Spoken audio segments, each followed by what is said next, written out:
we all know this scenario where we can't move forward, the client has to make a call, and now effectively everybody's waiting for that decision to be made, and everything just comes to a halt while that's happening, right? Optimizing decision making has to be one of those really important factors that has to be taken into consideration, which you would not be able to properly place into a schedule. You've got to pivot, but you've got to know when to fail fast as well. So this isn't working, you fail fast, go back to the drawing board, but at the same time, continue to deliver.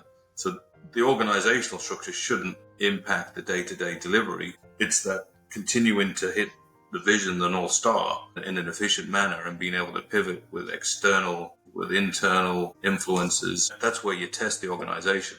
My brain started to kind of go, well, they drill a couple holes per day, but then you have a Giga project. So it's probably a lot of holes spread around lots of sites. And that goes to some sort of progress meeting. And then that progress meeting updates another progress meeting, which updates another progress meeting.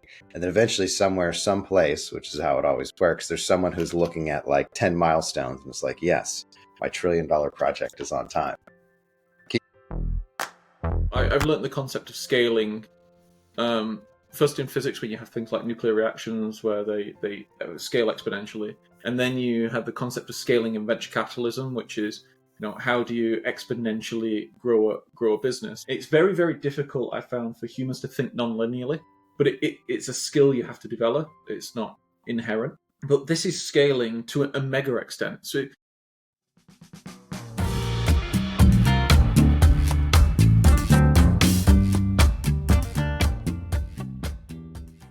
Hi, folks. A quick one before we dive into this week's episode. Our book, The Critical Path Career, How to Advance in Construction and Planning and Scheduling, is out now, and you can order it on Amazon. We'll include a link below. This is a great way to show support for the Beyond Deadlines podcast, and Greg and I have worked extremely hard taking everything we know in our 30 years of experience, plus everything we've picked up from shooting this podcast, and we've tried to pack it into an information-dense book that you can use right away. In the book, we have specific strategies on how to get a raise, how to get a promotion, and find a new job. We include 26 of the best interview questions that we have come across, in addition to 34 specific impact ideas that you can go use on your projects today. We want to thank everyone who's shown us support so far and enjoy this week's episode. Welcome to the Beyond Deadlines podcast, where we tackle challenges that planning and schedule leaders come across on a day-to-day basis. My name is Micah Piippo. I'm a planning and scheduling manager. my name is Greg Lawton. I'm the CEO of an AI scheduling management company called Nodes and Links. And today we have Paul and Athar. My name is Athar Syed. I'm a project controls and program management professional. Hi, Paul Callender. I'm a program management director specializing in delivering major programs of work around the world. Beautiful. So today we have some project royalty with us. We have two individuals who specialize in setting up billion-dollar and in some cases trillion-dollar projects, looking at how you think about organization, structure, teamwork, governance, and everything that sits under there. Both Paul and Athar have got decades and decades of experience between them. And today's episode is not going to be a hypothetical. Today's episode is actually going to be Micah and I asking Paul and Athar how you actually go about doing this. Because believe it or not, Micah and I have not set up trillion-dollar projects yet. There's time though. There's time. So, Paul and Athar, welcome to the podcast. First question, how do you even start to get your head round setting up, let's just say $100 billion contract. Let's keep it small for now. How do you even get your head round setting that kind of organization up?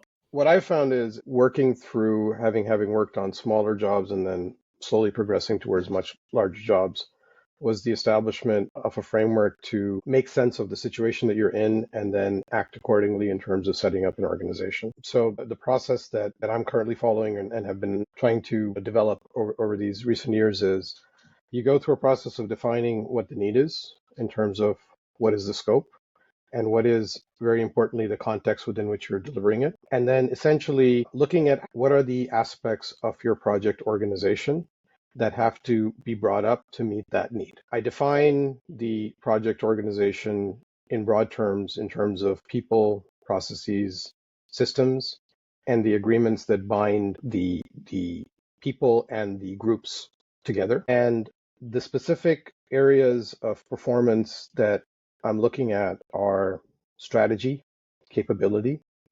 capacity, decision making, monitoring and control, communication, and motivation. Those would be the 7 areas that you want to look at. And the measure of performance, or how do you know if the organization is doing well, the attributes that you're looking for are compliance, robustness, effectiveness, efficiency, and resilience. So that in broad terms is the framework. And I'm finding that if you look at it in those parameters, that would be the basis upon which you start figuring out how do you start setting that up. It's a framework that can be applied to smaller jobs, but increasingly, as the industry is moving towards larger and more complex jobs, mega projects and now giga jobs, it is as essential to be looking at the team as it is to be looking at the execution plan itself. As planners, and I started as a planner, you tend to be very focused on that, the critical path and focusing on what is critical right now and really getting that done. And that's a tried and tested method, which doesn't take away from what I'm saying. But as the complexity of the job and the complexity of the organizations that have to be put together to deliver job increases, you really need to approach organizational setup in a much more thoughtful and diligent way.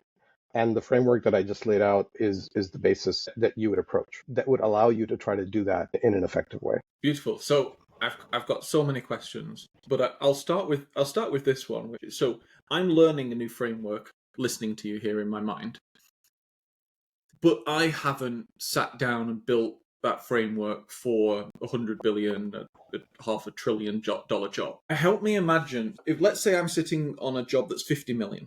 I would imagine that all of those components exist, but at different levels of importance and different levels of depth of capability. Uh-huh. How does the importance and the depth change as the size or national importance or whatever it is of the actual project grows? If we just go back a step, sorry. So most of these projects or these giga projects aren't just hatched like an egg.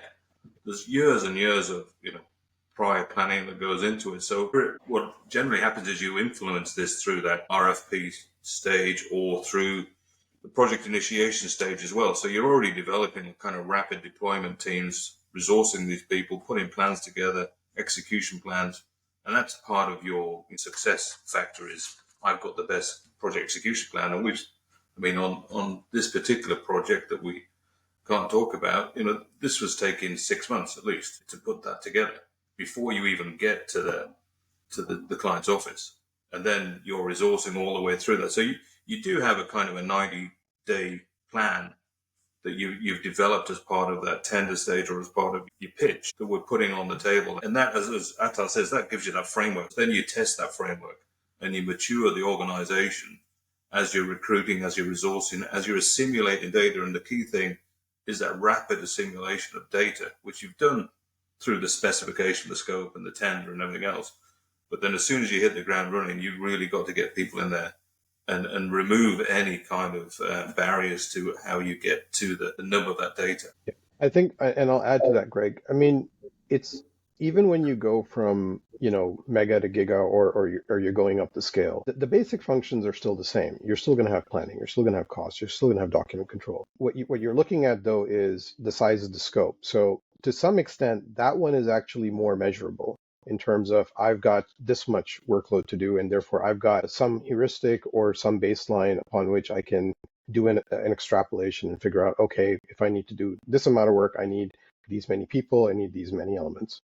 But what I think also has to be taken into consideration is that as the size of the organization grows, and generally larger programs, larger complexity, even though you are fulfilling the same function, the complexity of that function is actually going up, right? And therefore, it's not only a matter of capacity. So if you remember, I talked about capacity and capability.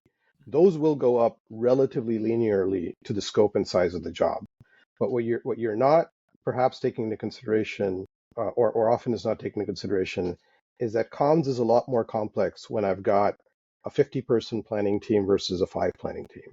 Monitoring is a lot more complicated when I've got multiple work fronts and multiple projects which are being executed in tandem in a program than it is on a single project, right? The decision making is a lot harder. I actually would consider the capability and the capacity mapping to be the relatively easier part of scaling up a job, right? Because you're still talking about the same function and you have some sort of measure towards workload in that. What is much harder to quantify and much harder to address is that the other factors are getting more complicated, and trying to figure out how to optimize those so that you still get a much larger team. And bear in mind, larger teams, geographically distant teams, because we are increasingly working towards multiple offices in remote locations. They have to interact with one another. You have much more stakeholders, potentially multiple client-side stakeholders who have potentially different needs. So it's those complexities which actually become much, much harder, and they actually scale up much faster than the pure capability capacity ones, which tend to go somewhat more linear. Got it. Okay, and give me a little rope with what the route that I'm about to go down, because I'm actually learning as we're going on here, and I'm going through my own learning process. So I'm trying to bucket things into 2 domains. The first domain, and actually, Paul, it comes from what you're saying, and Athar, both yourselves. What I'm hearing is incredibly structured thinking, and incredibly structured thinking comes from, for example, being a scheduler, or being a cost manager, or being an engineer. And it's essentially just refining that ability to think in a very structured and logical way to an element of extreme. And then the second bucket are themes and topics that you wouldn't pick up in those domains unless you hit a certain level of seniority. So, for example, if I'm starting out as a scheduler, I immediately start to learn about the integration of activities and the coding of activities and elements of governance around there. But what I'm not learning about is the complexity mapping of team structures, communication structures, capability networks, these kinds of things. Where is that tipping point where in your careers you started to learn about all of these additional topics on top of planning and engineering? For me, it's actually quite clear. So in the thousands, I worked in projects in Iraq, right? So even though I went in primarily as a planner and then I moved into effectively the full range of project controls, I used to primarily be based in Kuwait, overseeing multiple relatively small projects, but a whole bunch of them all through Iraq. And at the time, Iraq was a war zone, right? I think that for me was really the eye opener in terms of where it was beyond just the scheduling discipline or the function, right? But actually figuring out, hang on a second, we have teams all over the place. Travel is difficult and dangerous, right? How do you address the comms problem? How do you address the decision making problem where you have a client that sits in Palace and Baghdad? We have various sites all over Iraq. Some of them are accessible, some are not accessible. To me, that's where really the comms, the monitoring and control, the decision making, all of those started becoming more apparent that, those are the factors that are really affecting our ability to deliver. Because if you pull the schedule for like 10 substations we did in various locations in Iraq, the schedule is a pretty normal schedule. It goes through the normal sequence of events that you would go to build a substation. It would be no different than if you were building that same substation anywhere else on the planet, right? But there was a lot more organizational aspect to it. There was a logistical aspect to it. There was a new element of security to it, which were all organizational in nature, but were as relevant to delivering those projects successfully as the actual core disciplines of cost, schedule and document control and reporting and all of those things. So to me, that was where that started. And then I followed that with a systems engineering degree. And so that really started getting me thinking more in terms of holistically looking at program delivery, not just purely in terms of the core disciplines of project controls or project management. Yeah, I think I'm very, very blessed to have worked in countries with many different cultures. But I think for me, it's failure. You learn from your failures. That's fundamental. How we got to this place is that we've been through this. We've burnt our fingers, and you know that some things don't work. And especially when you're dealing with diverse cultures and languages and and even the climate. You've got to change the way you think and operate. Logistics is totally different when you're in a greenfield zone in the middle of the desert. I mean, how do you do that? So you've got to look back and where have you experienced it? If you haven't, then you find the person that has, and you network through the team of that. That's really how I've got to where I am. And that's what I was talking about, standing on the shoulders of others, because that's what you do. You understand how it all comes together, but I don't know how you would do a logistics solution in the middle of nowhere. So you find somebody who does, and you bring them into that pack. This is interesting because to me, part of this almost seems like you're setting up a company, but you're doing it in like a very short runway, like the classic James Bond film where the plane barely takes off before the end of the runway. When we look at setting up something like that, what are some of those tactics and strategies that keeps the culture moving forward? Because I just picture this scenario. You're like day 0, you have like 2 people. Day 120, you have like, I don't know, 500, right? Something like that. But often that culture shifts and moves how things go. So how do you maintain some sort of consistency there? I mean, you mentioned comms, but what are the tactics there behind the actual comms? Is it a hierarchical scheme? Are you just regular sending out like emails? Like what's really driving that piece to maintain some consistency across your projects? There's no one answer to that, is it? I mean, I think we tested, so with the governance and the organizational development, we tried it one way, it didn't work, we tried it another way. You've got to pivot, but you've got to know when to fail fast as well. So this isn't working, you fail fast, go back to the drawing board, but at the same time, continue to deliver. So the organizational structure shouldn't impact the day-to-day delivery as long as that delivery is set out in the schedules and people understand what the day-to-day job is. It's that continuing to hit the vision, the North Star, in an efficient manner and being able to pivot with external influences, with internal influences. That's where you test the organization. And I think, the organizations that Athar's put together really is testament to that by looking at, where is this not working? And you have a maturity curve. We're not there. Why aren't we there? Let's improve and look back and step back from that. But you're also building a team that's previous. Sorry, Arthur. You're always working with a team that usually in something where you are recruiting, tens of thousands of people on something like this size. They've all worked with each other before. It's a small but large family. The mega project program management, project management fraternity. So you know whether these people are going to work. If they recommend somebody, they work with them and they've delivered something before, and they have a track record for that. Yeah, and I'll add to that it's certainly helpful to be able to pull people who work together. But I mean, a comm strategy is always going to be a layered strategy. There's not one solution. You're actually layering different mechanisms for communication, and knowing full well that some are going to land better than others. So to example, intranet site to pull everybody together to have one place where people can refer. Town hall meetings to make sure that you're interacting, standards and terminology documentation and getting those formalized, right? So that we're all speaking the same language. Increasingly, a lot of that is sort of just embedded into your information systems as well, because leveraging information systems effectively gives you an opportunity to get everybody working within the same environment. And so rather than trying to teach everybody the correct, form to use, you just sort of fully embed that into a workflow in your ERP system. So these are all complementary mechanisms to make sure that people all start aligning towards the same language, and then of course ultimately to the same vision. And again, I would highlight the difficulty that you're going to face is going to vary. So if, for example, you're delivering a mega project in one established jurisdiction, like in the United States, right? If you're working in the United States, everybody you're going to pull in most likely will be from there, and they will already have a certain commonality in terms of culture, understanding, and the context within we're executing. On the other hand, if you're doing like a multinational job in a location that attracts a lot of people from all over the world, like the Middle East, you actually have to put in extra effort. And I realized that sitting in a meeting that, you have somebody from the States, somebody from the UK, somebody from Australia, and you can tell, oh, they're not really communicating. They're not really making sense to one another. They're all speaking English, but they're not actually aligning and understanding. You have to sort of work on that to make sure that, hang on, this is what we mean in this particular context. On this particular job, this is what we're going to define the terms in. This is what the terminology is going to mean.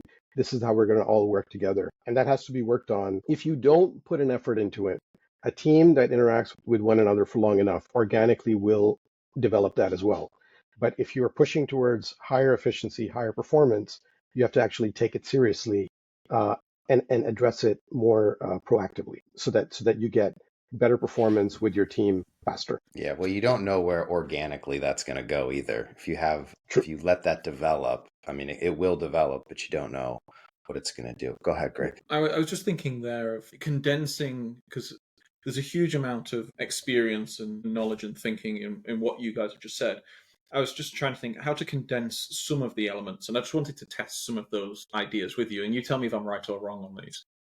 So the first one is something that I actually tell to some of my team inside Nodes and Links is your job is not to, for example, deliver the project.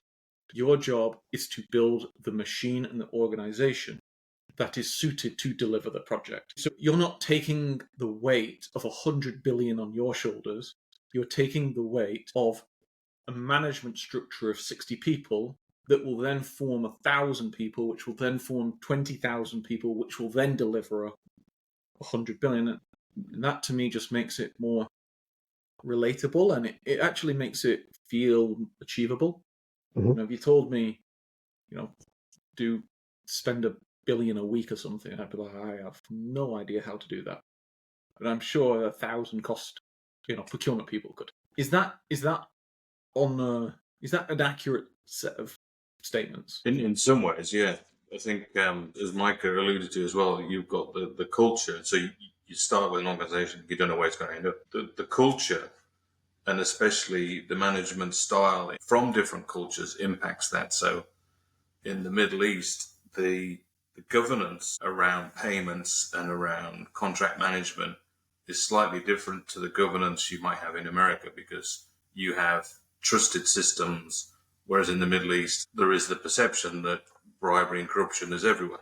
So you've got additional kind of checks and balances. So if you went in there with an American payment system or process, you're definitely going to fail and you're not going to get there. So you've got to build it to be scalable from day one, but make sure the checks and balances that are in there are right. I remember working in Dubai, some of the payment terms are 120 days, but that's costed into the job. You do that from the beginning. So the contractor's going, yeah, it's fine. I get paid in 120 days. So my prices are inflated by 120 days of interest. Whereas in US, it's like the efficiency of not borrowing money is, I want to get paid every 24 hours, or I want to get paid every 7 days, or whatever it is. So there's different horses, different courses, and how you then govern that payment system. But if you're paying from a central client who is based in the Middle East, those rules will apply across the world from that. So then you've got to communicate that and set expectations. I think something you said as well leads me on to a second idea. So Micah and I recorded an episode where I talked about how one of my passions is actually moving project management, which is fundamentally a social science because it sits under the pillar of business, into more of a hard science because, well, you know this, we've talked about a lot, my background's in physics and engineering. But I'm going to humble myself a little bit here, where it's, you can't make a whale a bird. So project management is a social science. There are components of it that are hard sciences. For example, how long it takes to drill a hole, you can stand there with a stopwatch and you can measure it. There's variance around that. But where you're starting, the starting point of what you just talked about, and Athar, what you were talking about before, is objectives and culture. And those are, I can't suddenly turn up with my culture-ometer and start measuring some physical culture. So if I just took you guys and threw you at a random place in the world, let's say I threw you in China or I threw you in Brazil or something like that, how would you start assessing the landscape to which you're standing on so that you can start to think about, what payment systems need to be put in place or what organizational structure needs to be put in place because of the underlying culture and the objectives that you're trying to achieve? Well, let me start on that, because I think when you sort of gave that example of do a project in China or Brazil, right? So you immediately gave a context to it, right? Now, when you're defining need, and that needs to be your start, it's like, what am I building or what am I delivering and where am I delivering it? And both of those factors have to be taken into consideration because to go back to my earlier example, a substation in New Jersey is very different than a substation in Najaf, Iraq. It might be the exact same design, but the context is entirely different. And then that context will already start answering some factors which are already embedded in that particular context. Like, depending on which area you're operating in, there are certain rules that are already there and they are immovable. Your task is to figure out what is it about the context which is already established and cannot be messed with, right? And what are the areas which are actually not defined and then there can be moved around. A lot of time can be wasted trying to implement something from a different context in a place where it's simply not going to work. On the other hand, you should always be open to it because you're like, hang on, maybe I can bring in a new way of doing something which hasn't been considered before. And this is where I would agree with you. That's the social part of it, right? Because if I just took those two basic elements of defining the need, the scope is probably the tangible part. Like I need to build something and I have the design, therefore I can do the analysis on how much material I need and even how many people I will need to be able to do that, more or less, right? But you have to marry that with the context because if it's a more established place, I can maybe do it with fewer people and more systems. But if it's not a very established place, maybe I'm just going to do the same thing with more people. So if you remember, I talked earlier about what are the elements of the organization, people, process, systems, and then the agreements that bind them together. You can play with those, right? You can say, oh, I'll achieve the same outcome with more people in this context because they're easily available and they're cheaper to do that here. But in this other place where, let's say, manpower cost is higher, I'm actually going to push more towards systems and therefore reduce my manpower cost. So, but it has to start with knowing what your need is, which is your scope and your context. And then on the other end of the spectrum is the actual organization and playing around with those levers of people, process, systems so that you can get that match. And how do you figure that match? It's those things that we talked about in the middle: capability, capacity, monitoring and control, decision making. So this is embedded in all of that analysis are tangibles. Like you said, if you're just talking about drilling the hole, that's measurable. You know what tool you need, you know how long you need to do that, et cetera, et cetera. You can calculate that. But if I've got to drill thousands of holes in different places, now I've got to factor in how am I going to get myself aligned? Am I doing it in the right sequence? That's where my schedule comes in. How am I measuring performance? Then I've got to have some other, perhaps very manual systems of people taking record, like quantity surveyors walking around, or we go to the opposite end extreme, where we're going right now with effectively drones, which are measuring progress. Again, you are playing with systems, processes, and people in various combinations to get the objectives that you want.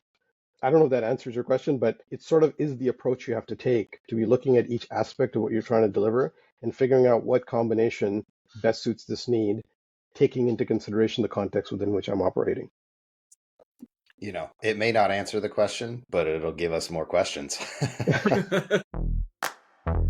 Hey folks, hate to cut this conversation off short, but this episode is part of a two-part series. So next week, we're going to dive into the second part. We'll see you then.